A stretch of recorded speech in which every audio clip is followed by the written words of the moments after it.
ಬನ್ನಿ ಮತ್ತೆ ಯಾಕೆ ಈ ವಿಡಿಯೋದಲ್ಲಿ ನಾವು ಮ್ಯೂಚುವಲ್ ಫಂಡ್ ಅಂದರೆ ಏನು, ಯಾಕೆ ನಾವು ಮ್ಯೂಚುವಲ್ ಫಂಡ್ನಲ್ಲಿ ಇನ್ವೆಸ್ಟ್ ಮಾಡಬೇಕು, ಯಾಕೆ ನಾವು ಮ್ಯೂಚುವಲ್ ಫಂಡ್ನಲ್ಲಿ ಇನ್ವೆಸ್ಟ್ ಮಾಡಲೇಬೇಕು ಅಂತ ನಿಮ್ಗೆ ನಾನು ಈ ವಿಡಿಯೋದಲ್ಲಿ ಪೂರ್ತಿಯಾಗಿ ತಿಳಿಸ್ತೀನಿ. ಈ ವಿಡಿಯೋ ನೀವು ಕೊನೆವರೆಗೂ ನೋಡಿ. ನಿಮಗೆ ಮ್ಯೂಚುವಲ್ ಫಂಡ್ ಅಂದರೆ ಏನು ತಿಳಿಬೇಕಂದ್ರೆ ಈಗ ನಾನು ಸ್ಟಾರ್ಟ್ ಮಾಡ್ತೀನಿ. ಈ ಮ್ಯೂಚುವಲ್ ಫಂಡ್ ಅಂದರೆ ಏನು? ಮ್ಯೂಚುವಲ್ ಫಂಡ್ ಅಂದರೆ ನೀವು ನಿಮ್ಮ ಎಲ್ಲ ಜನರು ಸ್ವಲ್ಪ ಹಣಗಳನ್ನು ಈ ಮ್ಯೂಚುವಲ್ ಫಂಡ್ನಲ್ಲಿ ಹಾಕಿದಾಗ ಈ ಮ್ಯೂಚುವಲ್ ಫಂಡ್ನ ಕಂಪನಿ ಒಂದು ದೊಡ್ಡ ಕಂಪನಿಯಲ್ಲಿ ಇನ್ವೆಸ್ಟ್ ಮಾಡುತ್ತೆ. ಈ ಮ್ಯೂಚುವಲ್ ಫಂಡ್ ಒಂದು ದೊಡ್ಡ ಕಂಪನಿಯಲ್ಲಿ ಇನ್ವೆಸ್ಟ್ ಮಾಡಿದಾಗ ಆ ದುಡ್ಡು ಮುಂದೆ ಒಂದು 2-3 ವರ್ಷ ನಂತರ ಅದು ದುಡ್ಡು ಹೆಚ್ಚಾಗುತ್ತೆ, ಅಂದರೆ ಗ್ರೋ ಆಗಿರುತ್ತೆ. ಅದರಲ್ಲಿನ ಪ್ರಾಫಿಟ್ ನೀವು ಎಷ್ಟು ಇನ್ವೆಸ್ಟ್ ಮಾಡಿರ್ತೀರ ಅದು ಅಷ್ಟು ಪರ್ಸೆಂಟ್ ನಿಮಗೆ ಸಿಗುತ್ತೆ. ಇದರಲ್ಲಿ ಲಾಸ್ ಜಾಸ್ತಿ ಇರುವುದಿಲ್ಲ, ಹಾಗೂ ಇದರಲ್ಲಿ ಗ್ರೋತು ಅಷ್ಟೇ ಇರುತ್ತೆ, ನಿಮಗೆ ಪ್ರಾಫಿಟ್ಟು ಲಾಸ್ ಕೂಡ ಆಗೋಲ್ಲ.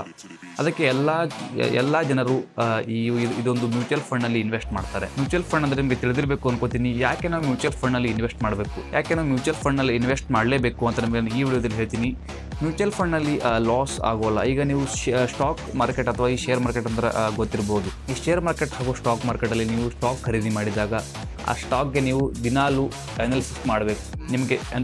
ನಿಮಗೆ ಡೈಲಿ ಅನಾಲಿಸಿಸ್ ಮಾಡೋದಕ್ಕೆ ಆಗೋಲ್ಲ ಅಂದರೆ ನೀವು ಸಿಂಪ್ಲಿಯಾಗಿ ಈ ಮ್ಯೂಚುವಲ್ ಫಂಡ್ನಲ್ಲಿ ಇನ್ವೆಸ್ಟ್ ಮಾಡಲೇಬೇಕು. ಇಲ್ಲ ನೀವು ಟ್ರೇಡಿಂಗ್ನಲ್ಲಿ ಹಾಗೂ ಈ ಸ್ಟಾಕ್ ಮಾರ್ಕೆಟಲ್ಲಿ ಡೈಲಿ ಅನಾಲಿಸಿಸ್ ಮಾಡ್ತೀನಿ, ನಾನು ಡೈಲಿಯಾಗಿ ಅನಾಲಿಸಿಸ್ ಮಾಡಿ ನನ್ನ ಸ್ಟಾಕ್ನ ಇದು ಅಪ್ ಇದೆ ಡೌನ್ ಇದೆ ಎಲ್ಲ ನೋಡ್ತೀನಿ ಅಂದರೆ ನಿಮಗೆ ಎಲ್ಲ ಗೊತ್ತಾಗುತ್ತೆ. ಅಂದರೆ ನೀವು ಸಿಂಪ್ಲಿಯಾಗಿ ಸ್ಟಾಕ್ ಅಥವಾ ಈ ಶೇರ್ ಮಾರ್ಕೆಟಲ್ಲಿ ಇನ್ವೆಸ್ಟ್ ಮಾಡ್ಬೋದು. ಇಲ್ಲ ನನಗೆ ರಿಸ್ಕ್ ಅಷ್ಟು ಲಾಸ್ ಆಗುತ್ತೆ ಹಿಂಗೆಲ್ಲ ಅಂಜಿಕೆ ಇದ್ದರೆ ನೀವು ಸಿಂಪ್ಲಿಯಾಗಿ ಈ ಮ್ಯೂಚುವಲ್ ಫಂಡ್ನಲ್ಲಿ ಇನ್ವೆಸ್ಟ್ ಮಾಡಬಹುದು. ಈ ಮ್ಯೂಚುವಲ್ ಫಂಡ್ನಲ್ಲಿ 3 ಟೈಪ್ಗಳು ಬರ್ತವೆ. ಈ ಮ್ಯೂಚುವಲ್ ಫಂಡ್ನಲ್ಲಿ 3 ಟೈಪ್ಸ್. ಆ 3 ಟೈಪ್ಸ್ ಯಾವಂದರೆ, ಒಂದನೇದು ಈ ಇಕ್ವಿಟಿ ಮ್ಯೂಚುವಲ್ ಫಂಡ್ಸ್. ಇಕ್ವಿಟಿ ಅಂದರೆ ನಿಮಗೆ ನಾನು ಜಸ್ಟ್ ಹೇಳಿದ್ದೆ, ಸ್ಟಾಕ್ ಹಾಗೂ ಈ ಶೇರ್ಗಳು. ಸ್ಟಾಕ್ ಹಾಗೂ ನೀವು ಎಷ್ಟು ಸ್ಟಾಕ್ ಹಾಗೂ ಎಷ್ಟು ಶೇರ್ ಖರೀದಿ ಮಾಡಿರ್ತೀರ ಆ ಕಂಪನಿಯ ಅಷ್ಟು ಶೇರ್ ಹಾಗೂ ಅಷ್ಟು ಸ್ಟಾಕ್ ಮಾಲೀಕರು ನೀವು ಆಗಿರ್ತೀರ. ಇದೊಂದು ಇಕ್ವಿಟಿ ಮ್ಯೂಚುವಲ್ ಫಂಡ್ ಹೀಗಿರುತ್ತೆ. ನೆಕ್ಸ್ಟ್ ನಾವು ಏನು ನೋಡೋಣ ಅಂದರೆ ಸಿಂಪ್ಲಿಯಾಗಿ ಡೆಟ್ ಮ್ಯೂಚುವಲ್ ಫಂಡ್. ಡೆಟ್ ಅಂದರೆ ಸಾಲ ಅಂತಾರೆ ಕನ್ನಡದಲ್ಲಿ. Debt mutual funds. ಈ ಡೆಟ್ ಮ್ಯೂಚುವಲ್ ಫಂಡ್ಸ್ ಏನಿದೆ ಅಂದರೆ ಈಗ ಸಿಂಪ್ಲಿಯಾಗಿ ಗೌರ್ಮೆಂಟ್ನವರು ಈ ಬಾಂಡ್ಸ್ಗಳು ಇರ್ತವೆ ಅಲ್ಲ, ಬಾಂಡ್ ಹಾಗೂ ಈ ನಿಮ್ಮ FDಗಳು ನೀವು ನಿಮ್ಮ ಹಣವನ್ನು ಬ್ಯಾಂಕ್ನಲ್ಲಿ ಇನ್ವೆಸ್ಟ್ ಮಾಡಿರ್ತೀರ. ಇದು ಡೆಟ್ ಮ್ಯೂಚುವಲ್ ಫಂಡ್ ಅಂದರೆ ನಿಮಗೆ ವರ್ಷಕ್ಕೆ 6 ಅಥವಾ 7% ನಿಮಗೆ ಈ ಡೆಟ್ ಮ್ಯೂಚುವಲ್ ಫಂಡ್ನಲ್ಲಿ ರಿಟರ್ನ್ ಆಗುತ್ತೆ.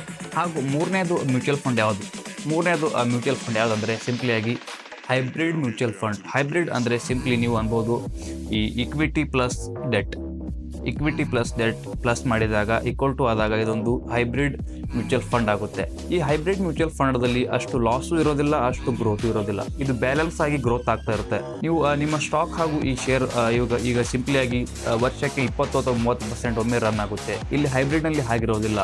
ಸಿಂಪ್ಲಿಯಾಗಿ ಅಷ್ಟು ಗ್ರೋತು ಇರೋದಿಲ್ಲ, ಅಷ್ಟು ಡೌನು ಆಗಿರೋದಿಲ್ಲ, ಬ್ಯಾಲೆನ್ಸ್ ಆಗಿ ಹೋಗ್ತಾ ಇರುತ್ತೆ. ಇದು ಒಂದು ಹೈಬ್ರಿಡ್ನ ಮ್ಯೂಚುವಲ್ ಫಂಡ್ ಹಿಂಗಿರುತ್ತೆ. ನೆಕ್ಸ್ಟ್ ನಾವು ಏನು ನೋಡ್ಬೇಕಂದ್ರೆ, ನಾವು ಮ್ಯೂಚುವಲ್ ಫಂಡ್ನಲ್ಲಿ ಯಾಕೆ ಇನ್ವೆಸ್ಟ್ ಮಾಡಬೇಕು ಅಂತ ನಿಮಗೆ 5 ಪಾಯಿಂಟ್ ಒಂದು ಫುಲ್ಲಿ ಟ್ರಸ್ಟೇಬಲ್ ನಿಮಗೆ 5 ಪಾಯಿಂಟ್ ಹೇಳ್ತೀನಿ. ಆ 5 ಪಾಯಿಂಟ್ಗಳು ಏನಂದರೆ, ನೀವು ಸಿಂಪ್ಲಿಯಾಗಿ ಈ ಮ್ಯೂಚುವಲ್ ಫಂಡ್ನ ಒಂದು ಮೇನ್ ಪ್ಲಸ್ ಪಾಯಿಂಟ್ ಏನಂದರೆ, ನೀವು ಸಿಂಪ್ಲಿಯಾಗಿ ಎಷ್ಟು 500 ರೂಪಾಯಿಯಿಂದ ನೀವು ಸ್ಟಾರ್ಟ್ ಮಾಡ್ಬೋದು.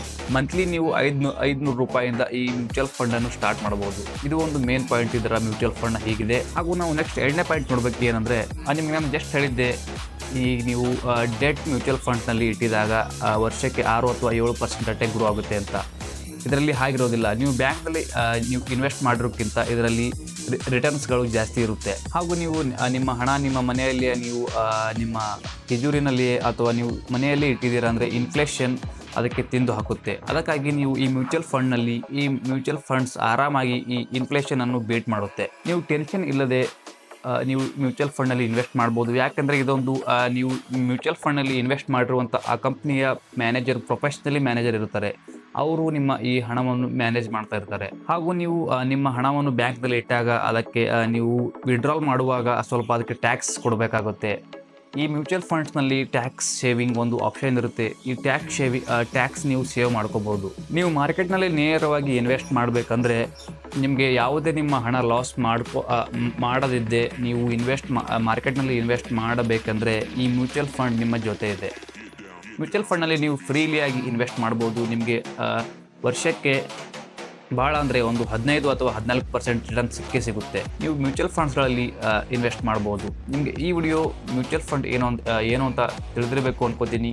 ನಿಮಗೆ ನಾನು ಇಂಥ ವಿಡಿಯೋ ಮಾಡ್ತಾ ಇರ್ತೀನಿ. ಸಿಂಪ್ಲಿಯಾಗಿ ನಮ್ಮ ಈ ಚಾನಲ್ಗೆ ಸಬ್ಸ್ಕ್ರೈಬ್ ಮಾಡಿ. ನನ್ನ ಈ ವಿಡಿಯೋ ನಿಮಗೆ ಸ್ವಲ್ಪ ಇಷ್ಟ ಆದರೆ ಲೈಕ್ ಮಾಡಿ. ನಿಮಗೆ ನಾನು ಮುಂದಿನ ವಿಡಿಯೋದಲ್ಲಿ ಸಿಗ್ತೀನಿ. ಬಾಯ್.